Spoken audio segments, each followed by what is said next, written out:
Hello, I'm Katie Good. I'm creative director at Triangular Pixels. I forgive my presentation at the moment because Google Drive doesn't like to download the whole thing. But we're over from the UK, and we've been working in VR now for quite some time. We've got a few games that we've been developing. The one that we've currently got in development is called Smash It Blunder. The one that you might have heard of is Unseen Diplomacy, out on Steam VR. And we also have our Oculus VR Jam winner for 2015 with Double Destruction, which is a multiplayer VR game. So first of all, I have to admit, I sort of lied a bit because I said it was about designing for the VR platform, and VR is just not one platform. There's so many devices available, and they're all so ridiculously different. So if I asked you to create a handheld game for all these platforms, you'd think I'm absolutely crazy. Like, how would you even start? They're so dramatically different. So you have to be really designing for the device that you're going for. There are multiple different devices with all sorts of capabilities. I've got like a big roundup here. I'm not going to go through everything, but the main sort of differences are that you've got wired units and wireless units. And at the moment, the only wireless units that we have are mobile phone driven, which means that they've potentially got limited battery life and also limited power capabilities. They also can't, at the moment, detect if you're moving from side to side. They only do orientation. However, they are mobile phones and very quick and easy to develop for. Whereas if you look at PlayStation VR, Oculus Rift, HTC Vive, your players are potentially expecting sort of bigger titles for those platforms, and whereas players for mobile phone platforms are expecting mobile phone-sized titles. Even like the differences in positional tracking can have quite an effect on your gameplay. You want to be thinking about your concept of how these different devices work. For example, PlayStation VR uses a stereo camera and has quite a large field of view, but you're pretty much expected to sit down on a sofa and mainly face forward. This is because if you turn around and you're holding motion controllers, your own body can obscure motion controllers from the camera. The Oculus Rift at the moment has the same sort of issue, only they will be releasing a second camera. So they will be fixing that problem, but it's still just going to be like pretty much just around you with like some distance apart. And that's just optical systems where a camera is looking for the headset. You have laser system with HTC Vive, which is quite different in the sense that the headset is looking for the references of the lasers around it. What that gives the HTC Vive at the moment, with the wider field of view of these lasers, is a bigger tracking volume, so that you can track the whole of the volume around the room. And when it comes to input, again, dramatically different. Google Cardboard at the moment is only a button. The Gear VR is a trackpad and a menu button. And the Oculus Rift at the moment has Xbox One controller and also a remote, which not many people have actually seen, but it does come in the box, which is basically like the Gear VR's trackpad. But with these limitations, you can really do something special with them. So what we did with Gear VR Builder Smash It Blunder was we were able to allow people to move around the dungeon, pick up objects from around, interact with them, open doors, open drawers, everything, just through a touchpad. And that was just through gestures and delta position, like detecting how far you were moving it, etc., etc. So it doesn't necessarily limit your gameplay, but it does mean you have to look at the platform while you're designing your game and your concept. But tracked input is really where, I guess, the magic happens with VR. Like, being able to see your hands and see them move around in front of you is awesome. And pretty much all the wired devices have their own form of tracked input. But the button layout is massively different between all of them. The Touch is the only one with analog sticks. The HTC Vive has a trackpad.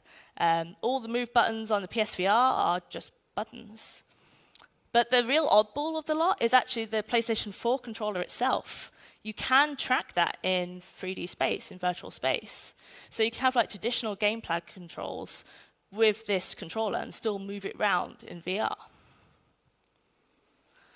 So when you're thinking about what the devices are going to be represented as in the game, the hardware design can affect what it renders like in the game.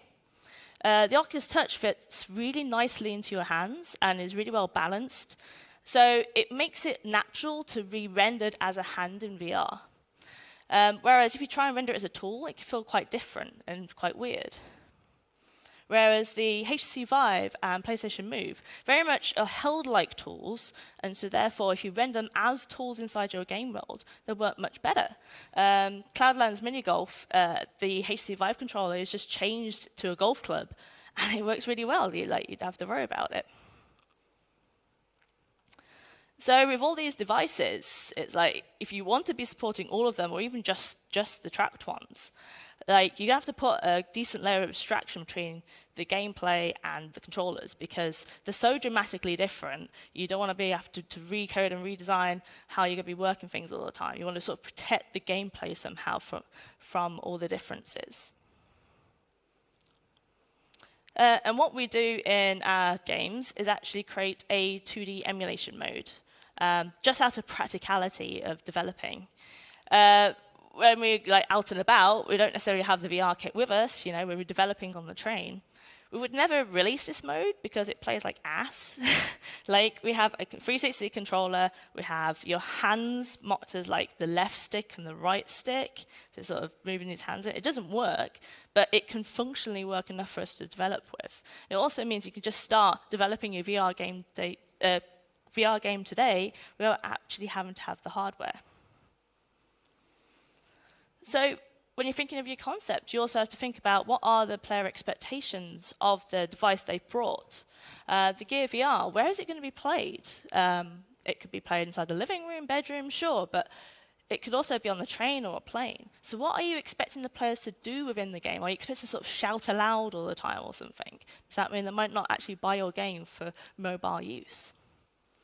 When you get a PSVR, you're expecting to sit down on a sofa with your friends and family for everyone to be sort of joining in. How are you going to make that a social game? And then if they buy a ridiculous big kit and have a massive amount of space, they want to be able to play it. They want to be able to move around that space. They want to be able to move around and enjoy themselves. And if they buy a title that doesn't take full advantage of it, they might not be quite so happy.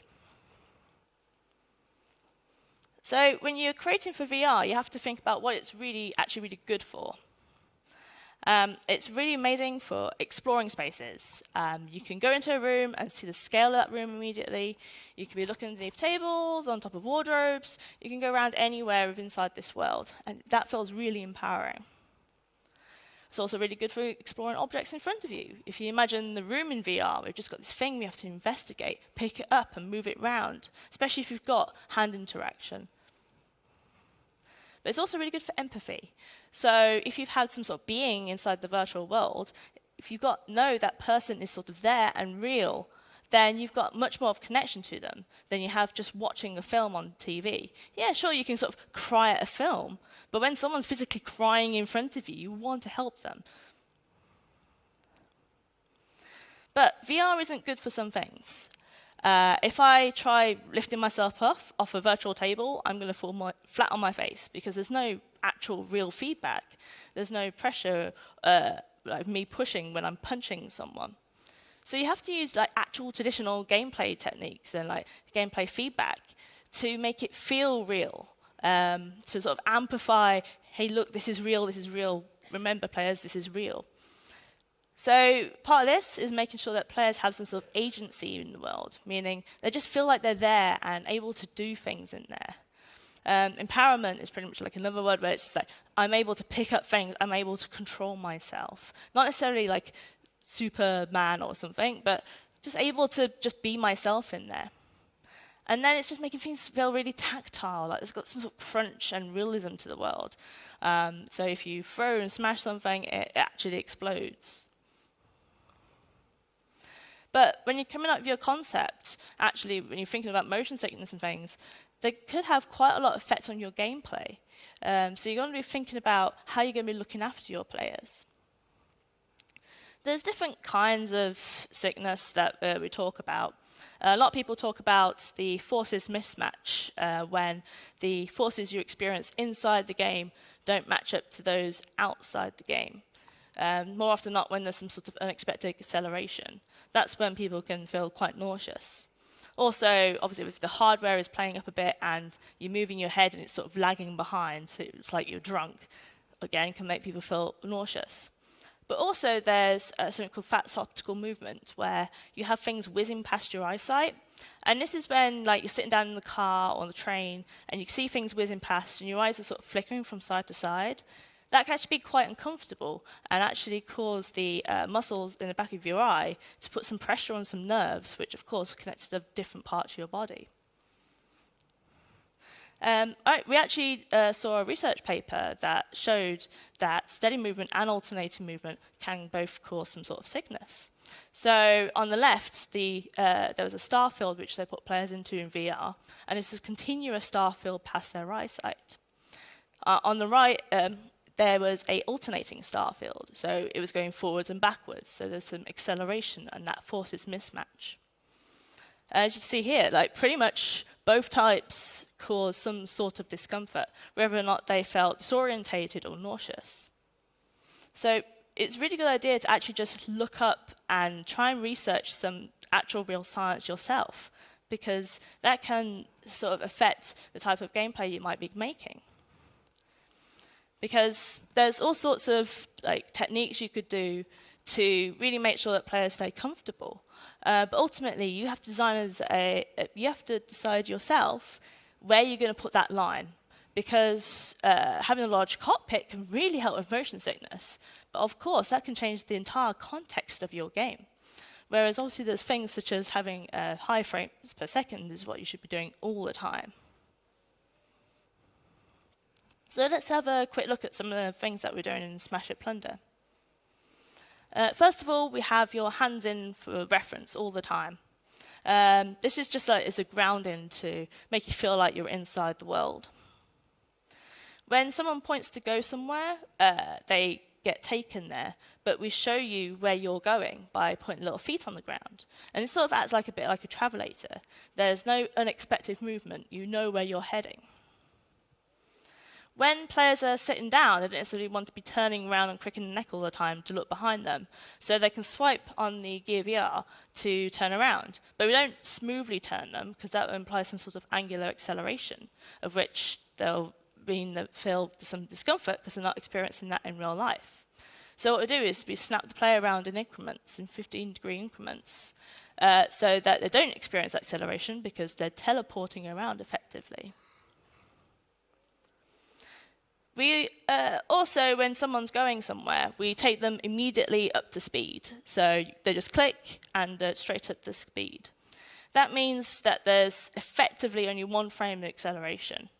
And so they don't necessarily have enough time to comprehend, oh, okay, I'm moving, am I not? And sort of getting themselves in a tizzy. But we also have an option called blink movement. So when someone clicks to go somewhere, we actually teleport them in small little steps on the way there. On a 2D screen, it looks horrible, but in VR, it feels really natural, and especially when you time the footstep noise for each little teleport, and you make it small enough just to be enough of a step. We actually found that like 38% of the players are using this comfort option in our Gear VR game. And then the other one that we do is something called dark movement, where when you click to go somewhere, we make it look like you're closing your eyes, but we still show the feet on the ground so you know where you're heading or that you're traveling somewhere. And what this helps with is the people who have a lot of problems with visual movement within their eyesight. And 29% players use this comfort method. So pretty much like 60% of our entire player base uses some sort of comfort option. We have a tool which we always have on for every single type of player. And that's what we call our stabilization cubes, where we have this floating field of dust that stays relative to the player all the time and moves with you. So if you have a cube here and you rotate, it stays where it is in the world, that's correct. But when you move, it moves with you. And what this does, it actually makes players feel like the world is moving, not that they're moving. Sort of like the old SNES Mario Kart, but they did it by accident. With these stabilization cubes, we know this sort of work.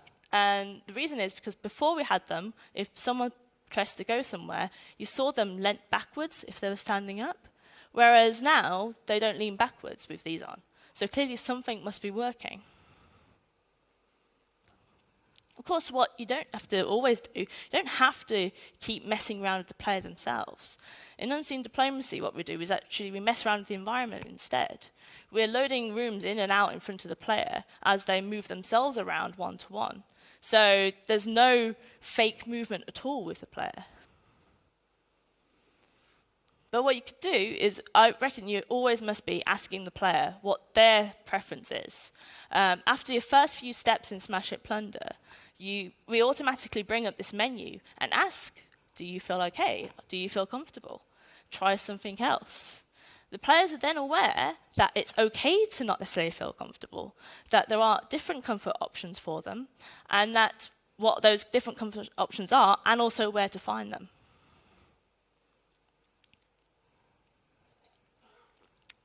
So when you're coming up with your concept, and especially your story, you want to avoid making the players feel uncomfortable or just alienating them entirely.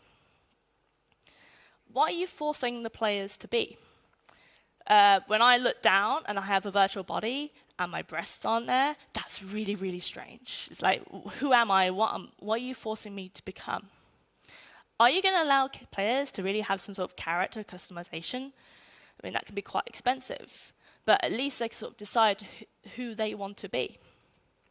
Are you going to be potentially even just covering up the body with giant armor so you can't necessarily even tell, or just changing them to be some sort of strange alien entirely? We don't actually show a body in Smash It Plunder or in Unseen Diplomacy, we just show the tools that you have instead.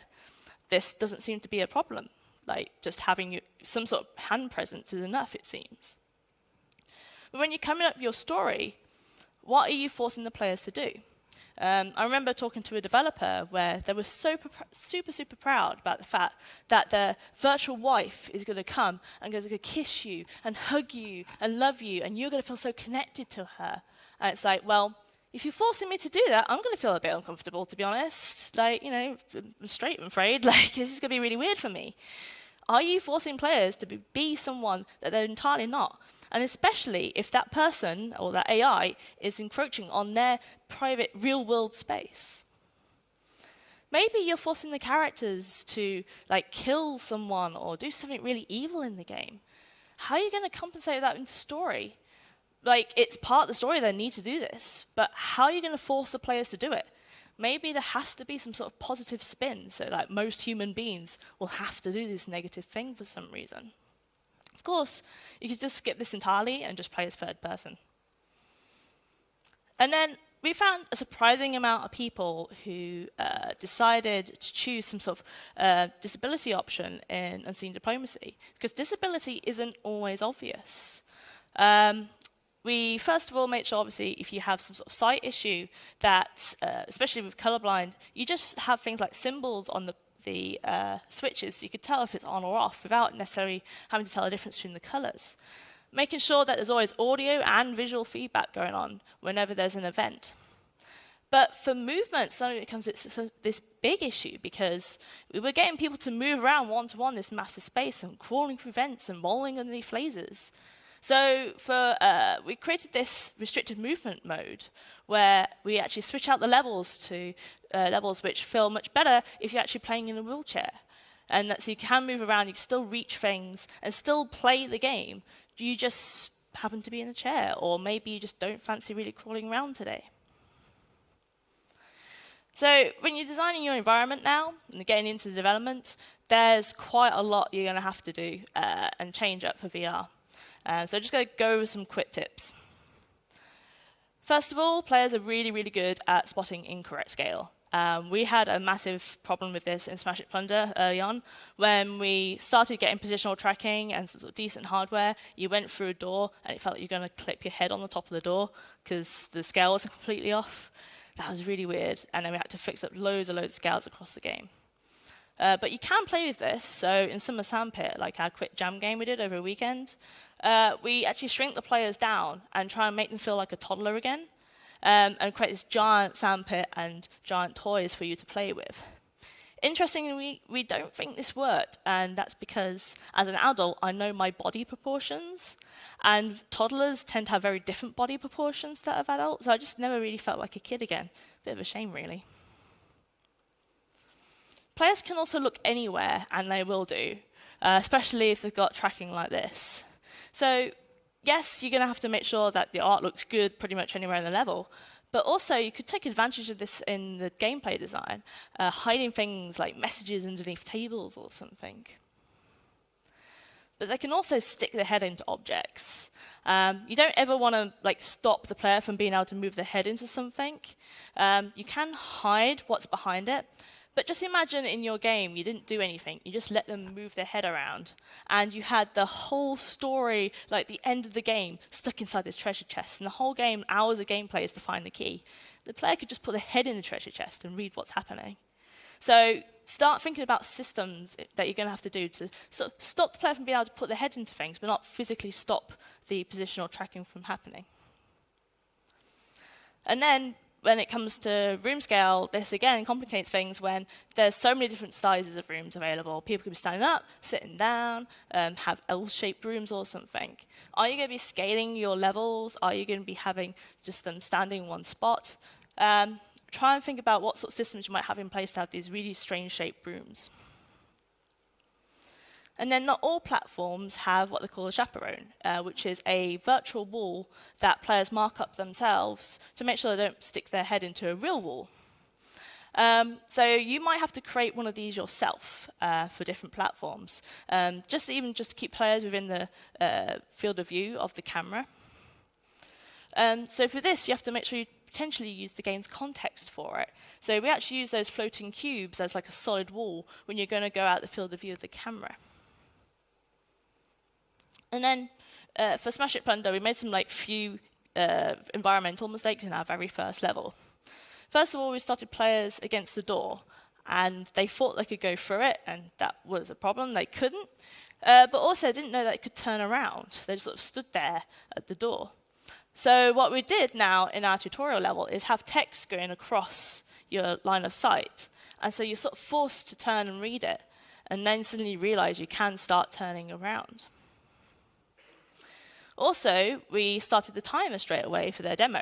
You've got 2 minutes, go. And they're like, whoa, VR, this is amazing. And just sort of stood there for a while. So just give them a little time to settle. And so now in the demo that we show, we make sure that there's this untimed area, and then the player can start when they're ready.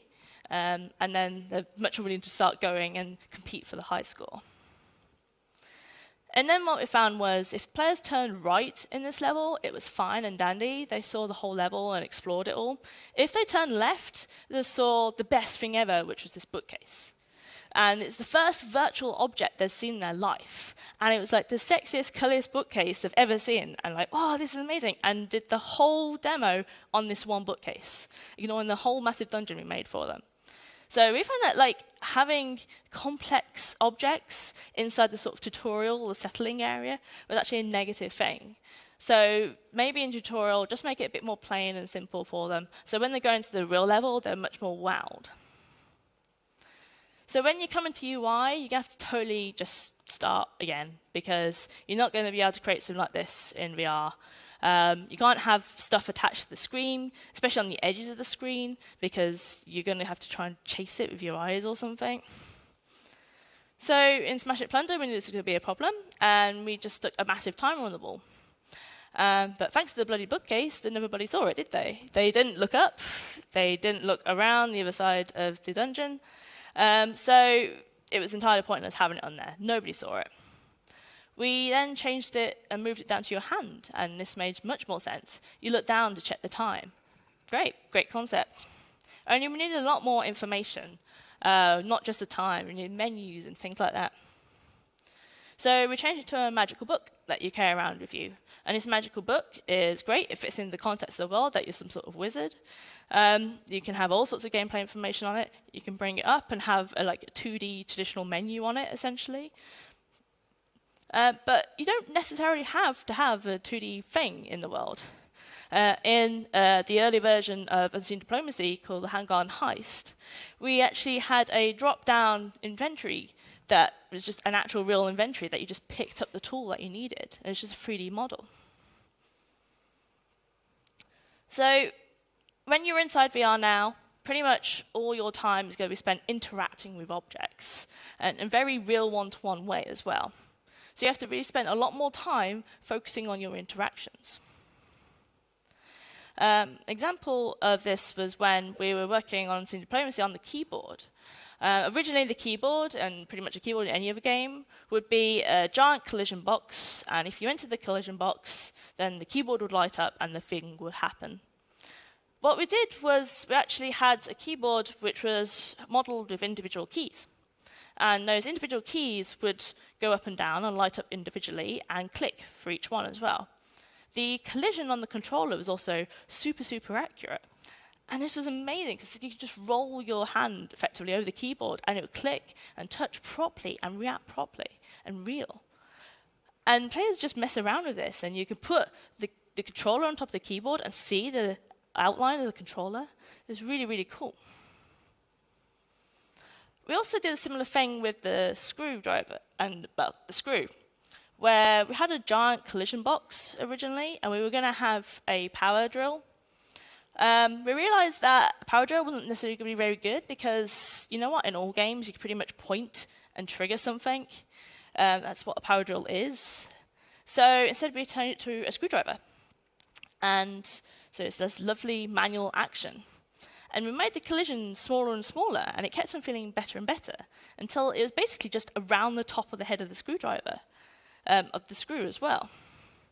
And so now, this feels really solid. Like, it feels like I'm actually undoing a screw and I have to lift my hand out the screw and bring it further away from the door all the time as it comes out. But we did fudge it a bit. And we did this because unlike in the real world where you get real physical feedback for when you're tightening something up again, you don't get that in VR. So we only undo the screw. If you turn the controller left, we undo it. If you turn it right, it doesn't do anything at all. You can never redo it up. So with hinges and doors, we first of all had to put in extra UI text so we see what we're doing in Unity. But we have to make them feel really like as if you are opening the door. But we don't want you to have to always put your hand directly within that object. Also, I've seen some games where they have a hand and you grab onto an object and then your VR hand gets whipped away from your real one, which is horrible. It's like, ugh, my hand's dislocated. It's weird. So what we do is when you press the trigger to grab onto an object, you need to be around the object, not necessarily in it. But then we project the position of your real hand onto where the object's arc or the rail is allowed. So this is like the constrained position. And then we keep that one-to-one. So we're sort of like fudging where your virtual hand is, but we never fudge where your real hand is or the render is. And then when it comes to smashing, which you're not going to be able to see very well now, because GIFs, we have to make them feel really real and physical. And you know, if you throw something in VR and it smashes and it's just a particle effect, you can tell it sort of feels fake, and suddenly everything feels floaty and not quite solid. So in Smash It Plunder, we actually have so many layers of things that happen when you smash an object. First of all, you might see some like treasure fly out, which actually flies out really nicely and intuitively. Like, it keeps the momentum. So if you throw an object at it, it keeps the momentum of that object and splurts out. It also comes from a volume rather than the point. So it's spawned across anywhere within this volume. So it sort of spreads. If you've got a massive vase, it spreads out from this massive vase. When you're smashing an object, the point of impact is where the particle effect happens, rather than just spawning from the middle of the vase. And then when the vase is finished breaking, essentially, there is also another volume where we create little voxel cubes that take the color of the outside of that object automatically and then spray themselves everywhere. So there's also some sort of dust just lying around from the object still. And this just makes things feel really clunky and real.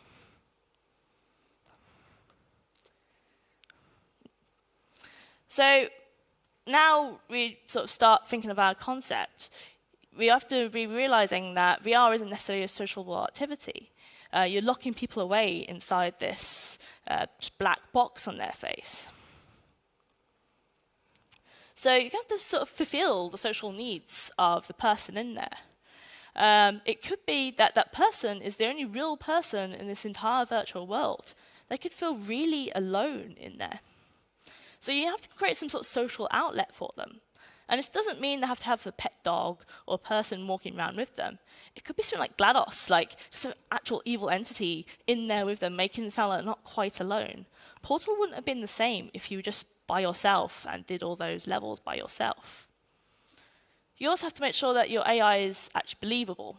So this is just making sure that they walk into walls or things like that, because obviously that'll start making the world feel really fake and the AI feel really fake.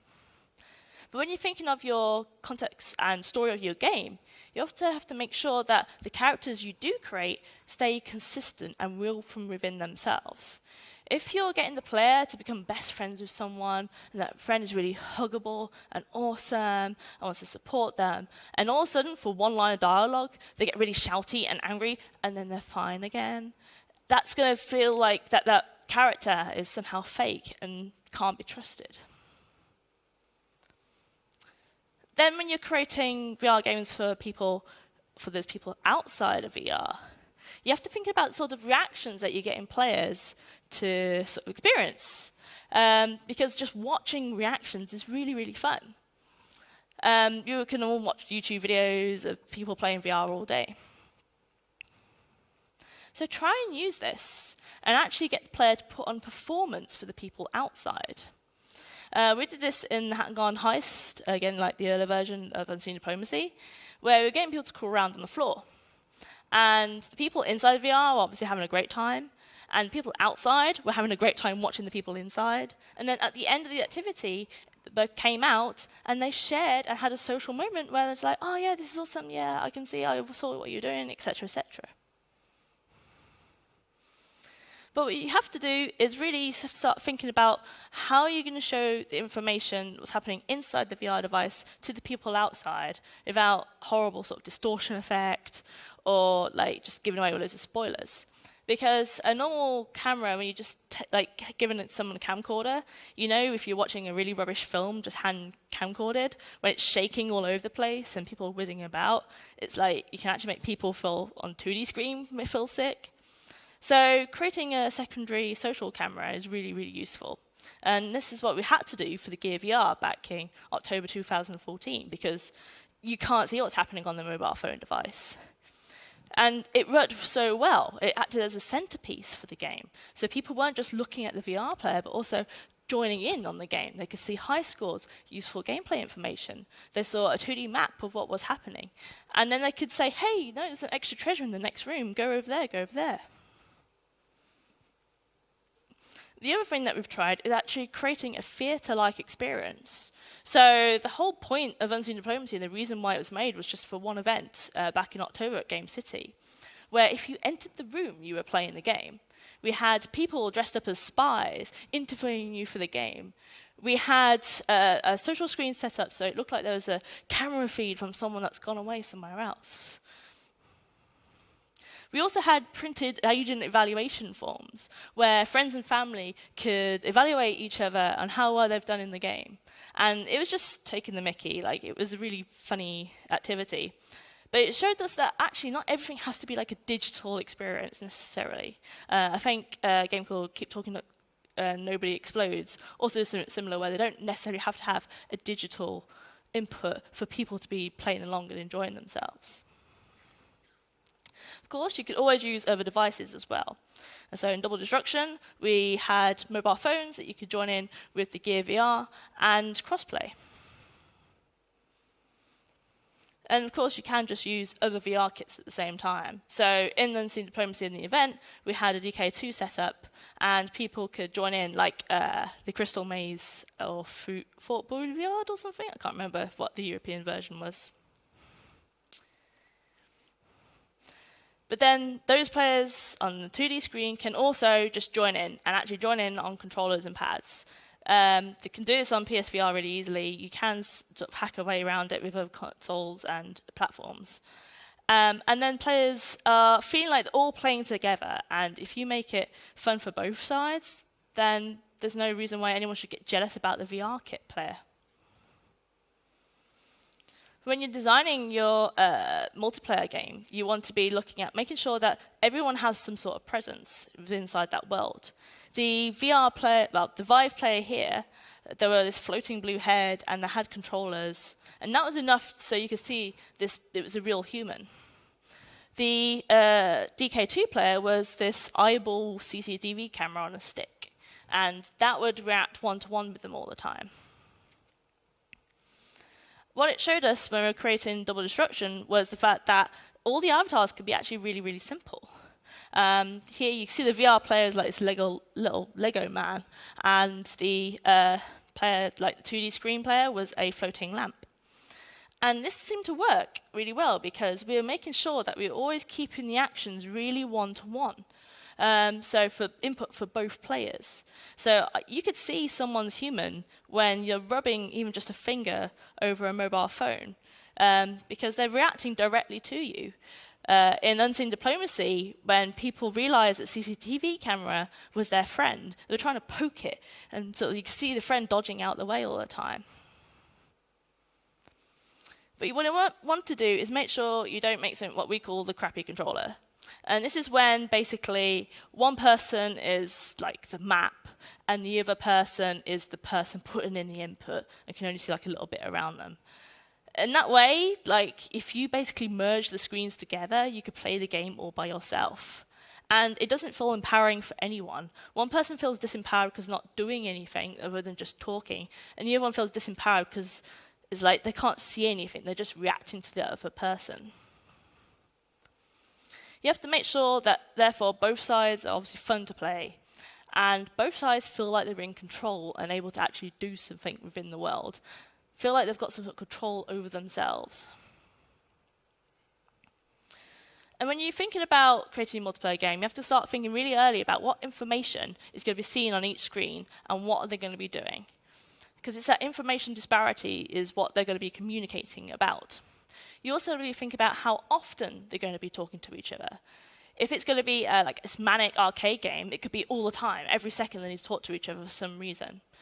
But then that could be miscommunicated. It could potentially cause some frustration, so there's a balance to be had. Whereas if you never talk to each other because you're miles apart and there's just no reason to, then what's the point in doing a multiplayer game? And then you can't underestimate how hard it is to communicate some kinds of information, especially when you can't see each other. I can tell you a time really easily by just checking my watch and telling you a number. Whereas if I'm trying to tell you my exact position in the world without Google Maps or GPS, and I've never been there before because it's a fake virtual world, suddenly that becomes a lot harder. And then you have to remember it's not necessarily just voice that you can use as communication. There's actions. There's potentially actions you could put inside the game as well, like extra emoticons and things. But what we didn't realize on Double Destruction was how much extra cognitive load the VR player would be under, because VR is suddenly really, really intense for that player. So you can't just split the 50-50 gameplay and say, oh, look, they've got 50%, it'd be balanced, it'd be fine. So now I'm just going to quickly show you, if I've got time, of which I have, a trailer that someone else did of a quick game through of Unseen Diplomacy. You can sort of see how all these pieces start coming together. It'll be on double speed and in Korean. 안녕하세요. 가상현실 멀미양입니다. 오늘은 언신 디플로마시 한번 해보려고 해요. 보이지 않는 외교. 제가 요원이 돼서요. 어떤 임무를 완수한다라고 하네요. 어디 있죠? 아, 여기 있네요. 바로 스타트. 바로 들어가 Double 볼게요. speed. 저 어디로 가야 되죠? 이쪽. 조심조심. 자, 이제 출발합니다. 제가 요원이 돼서 어떤 임무를 완수할지. 뭐죠? 이걸 여는 거군요. 깜짝이야.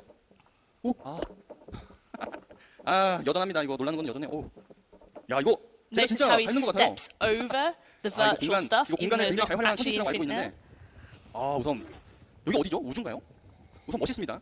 자, 쭉쭉 한번 가볼게요. So he's just come out of a double room, 컴퓨터실에 왔나봐요. then he goes into another double room, then he goes 이거를 into this single 치면 여기 room, 열리겠죠? which was where he 한번 started, but it's 여기 entirely 이거 different 들어가볼게요. room, 우선 entirely different room again as he goes 손전등과 around. 드라이버가 있는데, 자, 이거 여는 건가 봅니다. 청소하는 거. 자, 드라이버로 나서 지금 열심히 열고 있습니다. Yeah, double speed, so yeah, it's doing it rather quick. 지금 제가 어디 있는지 모르겠어. 자, 하나 더 풀고 제 시야 잘 보이세요? 자, 바로 던지고. So this is 잠깐만요, like 저 a little bit of role play that I didn't 난리난 것 realize 같은데요, he'll end up doing. I wanted to make this feel like it's a bit of 이어가야 a 되나 broom 봐요. cupboard. 나 이거 썼지. And he 자리가 grabs the broom and cleans out 한번 들어가 the 보겠습니다. vent so that he doesn't ruin 자, his 이렇게 가는 게 맞겠죠? office suit. 이게 뭐야? And what this room actually does, yeah, he's going to be doing this. 이렇게 가는 거 We 맞나 actually 봐요. line up the virtual walls with the real world walls so he doesn't actually knock his head at any point. But it's actually turning him around within the same space. So he goes through the door that he came in at. What this does is, so you don't always feel like you're going around in a circle. You go back on yourself. And getting them to do this highly cognitive activity that totally stresses them out means they're entirely distracted and forget where they come from. 큰일 났네, 이거. 이런 게임인가 봐요. 자, 우선 좋습니다. 우선 요거를 깜짝이야. So the laser detection, all that is just around the head. But players inherently don't want to put the whole body inside of it. We didn't really have time to try and figure out some sort of interesting physics fabrication of where the body might be. 여러분, 드라이버가 또 있어요. With Unseen Diplomacy, actually all the levels are randomly picked from a group. So each gameplay round should be really quite different. Unfortunately, this one seemed to be entirely crawling, which is a bit unfortunate. But it was a nice thing to be able to do, but then you could see how if you were disabled, suddenly all these rooms would feel really harsh for you. Like, how am I going to fit through there? You're going to get me to come off my chair? What are you doing? So they have like a really different one where they have like this high ledge, and we made sure that the version that the people who are more abled could play has a really thin high ledge, but people who in a wheelchair could play have a thicker high ledge, but still just thinner than their wheelchair. 그리고 다시 갈게요. 내 셔츠 어떡하죠 이거? 큰일 났습니다 이거 지금. The other interesting thing about this game is that it's only about 5 minutes long, because you can see how physical it is. It's all one-to-one, it's all your own body, and it's like you wouldn't be able to keep this going for hours. So it was almost like part of the game to have an arcade-like smaller experience, because we don't want to knacker people out. We already have lots of face sweat when we're chopping people in and out. Anyway, so I think that would be enough of that one for now. So as a very quick roundup, VR isn't just for one platform. You have to make sure you design for each type. You design your concept with what the players are expecting. Work to VR strengths, and also you have to add that physicality in yourself. Look after the body of players and their minds. Think of disabled VR users, especially if your game is that physical. There's always like new skills you're going to have to pick up now with environmental design, and pretty much the whole of UI design needs to have a total rethink. Focus on interactions, because they're the things that players are going to be doing all the time, and try thinking about how you can make VR sociable. I'm afraid I think that's all time for. But if you want to ask me any questions, then I'll be just outside. But thank you.